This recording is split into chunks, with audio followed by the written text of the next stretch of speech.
최근 부동산 거래가 급증하면서 국세청은 양도세 및 증여세의 부정탈세를 경감시키고자 부동산 거래 관련 세무조사 사례를 공개했습니다.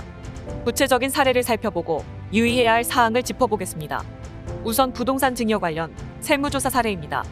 자금 여력이 없는 사회초년생이 음식점을 창업하고 고가주택을 취득하는 과정에서 편법 증여를 받고 증여세를 신고하지 않아 세무조사 후 증여세를 추징당한 사례입니다.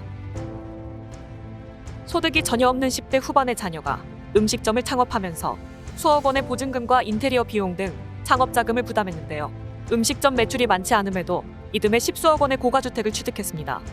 이에 국세청은 해당 연소자와 부모에 대한 자금 출처를 조사해 사업장 임차보증금 및 인테리어 비용 등 창업자금과 고가주택 대금을 대납하고 명의는 연소자를 등재하는 방법으로 편법 증여한 사실을 확인했고 수억 원의 증여세를 추징했습니다.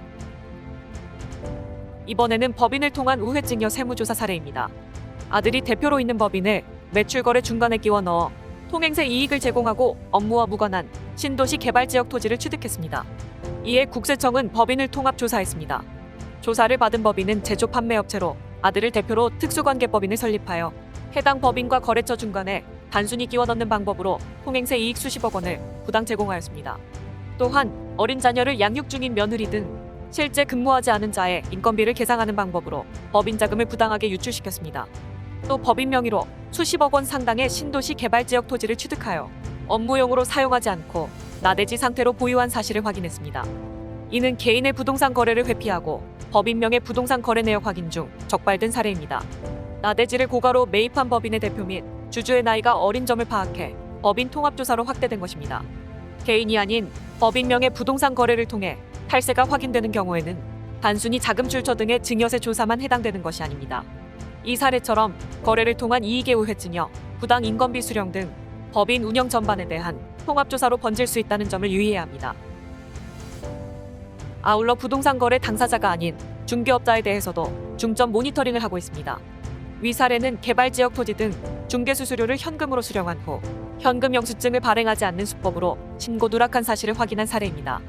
개발지역 소재 부동산을 중개하며 중개 알선 수수료 수입금액 누락 혐의가 있는 공인중개사 사무소를 조사한 결과 수령한 수수료에 대해 현금 영수증을 미발급하는 방식으로 수입금액 수억 원을 신고 누락하고 세금 계산서를 미발급해 상가임대료 수입금액 수억 원을 신고 누락한 사실이 확인됐습니다.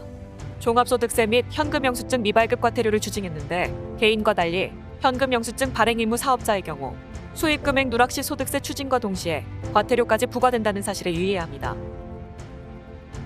실제 채무를 인수하지 않았음에도 부담부증여를 가장하여 부친으로부터 주택을 편법으로 증여받은 사례도 있습니다. 부동산에 담보채무가 설정되어 있는 경우 부담부증여로서 신고하는데 대부분의 경우 일반 단순증여보다 부담부증여의 형태가 세부담이 적어 이를 부정한 방법으로 이용한 것입니다. 자녀가 부친으로부터 고가 아파트를 증여받으면서 해당 아파트에 담보된 부친의 금융채무를 인수했다고 자진신고했습니다. 그러나 이에 대한 부채 사후 관리를 실시한 결과 증여받은 이후에도 채무와 관련된 이자와 원금을 부친이 상환한 사실을 확인하고 실제 인수하지 않은 허위 채무에 대해 증여세 수억 원을 추징했습니다. 국세청의 부채 사후 관리 시스템에 의해 등기부등본상 금융채무가 승계되었다는 사실이 확인되더라도 실제 수증자, 승계자의 자금으로 이자 또는 원금을 내고 있는지 별도 확인하고 있으므로 사실상 부채의 미승계로 확인되면 과소신고한 세금에 대해 추징할 수 있습니다.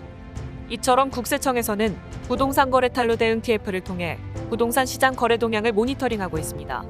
등기부등본 자료, 부동산 거래 관리 시스템, 그리고 국토교통부의 부동산 거래 분석 기획단과 지방자치단체 등 관계기관 통보 탈세 의심 자료 등을 통해 탈세 혐의에 대해 검증하고 있습니다. 따라서 어설픈 탈세는 과세관청의 검증에 대부분 확인되므로 부동산 거래 전 계획적인 절세 전략을 세우는 것이 바람직하겠습니다. 이상 중기단 경영정보 세무회계 이슈였습니다.